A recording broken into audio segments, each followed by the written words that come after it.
Welcome to the Jill on Money Show. It's Thursday, September 5th, and this is the program that takes the mystery out of your financial life, or at least attempts to do so. And I am recording a brand new episode because, of course, I take a couple weeks off. I do the 3 weddings. It's all well and good. Fantastic. Thank you for all of your input on wedding gift size. I took it under advisement and then did exactly what you guys told me not to do, which is give too much money. But I come back for my fresh Jill coming into Tuesday, and it's the day after Labor Day. And what happens? Markets crater. And, I didn't really pay much attention to this. Mark and I were doing some stuff on the show and working on some other audio stuff. And he goes, look, the markets are down. He goes, it's not that bad. It's 1%. So here's how the day ends. The NASDAQ getting pretty hit hard, down 3.25%. The S&P 500 down by just more than 2%, and the Dow down 1.5%. So, of course, you guys know what this means. It means that on a day when I'm sort of trying to get my stuff together and get ready and kind of plow back into work, I get called by CBS Mornings so that we can talk about what happened in the markets. And it's not a bad way to start off my post-vacation, frankly, because, it does sort of like pushes you straight into action mode. I do think that there are a lot of people out there who are watching some of the gyrations, and you may not even realize just how well markets had been doing since that month ago swoon that we saw. So we had a pretty good August, 4th consecutive month in a row that stocks went up. And that's kind of wonderful, actually. And frankly, the comments that we're getting from you guys and all the emails that we've been receiving, a lot of you guys are sitting on some huge gains, not just from this year, but from multiple years. So look, if that's you, I've got a great idea. You want to spend some of that money? Here's some things that you can do. Number 1, you can go to our website, jillonmoney.com, and you can spend $35. Yep, a whopping $35, and subscribe to Jill on Money Live. That is where you have access to quarterly live webinars and bonus video content, as well as the whole back catalog. And by the way, our next huge webinar, we are really going for it. We're talking real estate later this month on Tuesday, September 24th. You know what else you can do on the website? You can donate to my Cycle for the Cause. And here is what's going on. My Cycle for the Cause, where I'm riding 275 miles in 3 days, they're doing this big push to say anyone who gets like a bunch of small donations, so more than $20 but less than $50, that I get to try to win a little extra prize. I don't know. It's like free bike shorts. I know it's stupid, but it's just a way for me to remind you that you can donate to the Cycle for the Cause, and I would very much appreciate it, especially if you've made all that money in the markets. Of course, you don't have to, and I always appreciate any dollar amount, $1, $5, $20, $50, and more. Anyway, you can check that out at jillonmoney.com. Okay, so for right now, let's air the segment that was on CBS Mornings yesterday. I'm going to come back on the other side of this and really try to get your head on straight for what I think is going to be the next 4 months of volatile stock market action. So here is yesterday's segment from CBS Mornings. The Dow, the S&P 500, and NASDAQ all took their biggest losses since a global sell-off earlier last month. CBS News business analyst Jill Schlesinger is here to break it all down. So let's jump right into it. Why the tumble? I think there were a couple of things. Number 1, we had weaker than expected manufacturing data. Number 2, we had a report out from Goldman Sachs that said, hey, demand from China is slowing down. Number 3, this is what I think. I think a lot of people said, hey, I've been away for a long weekend. They looked at their positions. They said, the NASDAQ's up 20% this year. The S&P's up 19% this year. Maybe I should take some money off the table.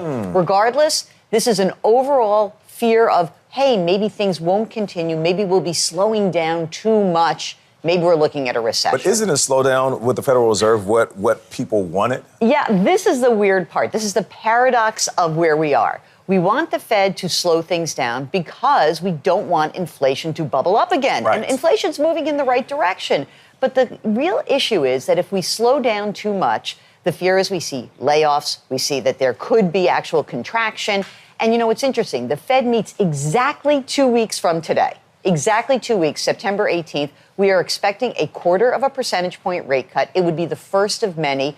But that's the focus right now, is the Fed and the labor market. Now, a new jobs report will be released Friday. What can we expect? So I think we're looking at maybe about 170,000 jobs were created. It could be up, it could be down. Last month was a weaker than expected report. That started the big sell-off in early August. Yep. But regardless, we really are looking at the unemployment rate, which is at 4.3%. We're also looking at wages. We need to see that our wages are growing faster than the inflation rate. So far, for the last few months, that's held. Should people do anything with their retirement accounts, anticipating the Fed move? Remember last month when everyone was freaking out and I said, calm down? Yeah. It's a day-to-day thing. You're a long-term investor. Please don't do anything. And even when you see a sell-off like yesterday, it's going to be a volatile season. Please be clear that if you are a long-term investor, this is the price of admission. You must endure these bad days. Over the long term, you're going to be happy that you did not mess around with that portfolio. Mom, I'm talking to you because she called me yesterday and she was nervous. And I said, please, I know you're nervous, but there's no need to do anything. In football terms, you can't win the season in week one. Play the long game. Oh, yes, baby. I got you. Dollar Jill, we appreciate you. Okay, guys, let's be clear. It's going to be nutty now for a while. On Wednesday, September 18th, the Federal Reserve is going to meet. And whatever happens, either they go by a 0.25 percentage point, a 0.5 percentage point, it's going to be the beginning of a change in Fed policy. And that can be a very unnerving thing for any investor.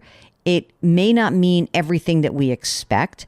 I think that there's been a lot of really good analysis about how this marketplace in this time has really been pretty unique because it's quite rare to go from 0% interest rates by the Fed to 5.25% to 5.5% and not see the economy tip into a recession.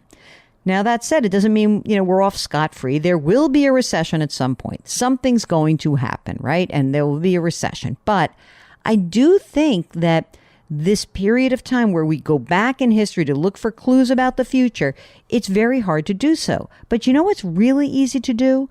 Is to be a long-term investor, is to stick to your game plan. And for many of you, that could mean fighting that little devil on your shoulder, saying, oh, I really want to buy NVIDIA. Okay, fine, go buy some NVIDIA or go buy whatever stock of the day you want to buy. Make it less than 5% of your total portfolio. We have been hearing from a lot of people who have an over-concentration in certain individual stocks, and we just want to see you use your heads a little bit more. We want you to be more thoughtful about the way you're managing that portfolio. So if you need our help, I would love to be there for you because I think it's very hard. One of our listeners recently said, nobody really tells you how to sell. We know how to buy, we know how to hold, we know how to make some changes and rebalance, but no one really talks about the practice of selling. You know why? Because it's really hard.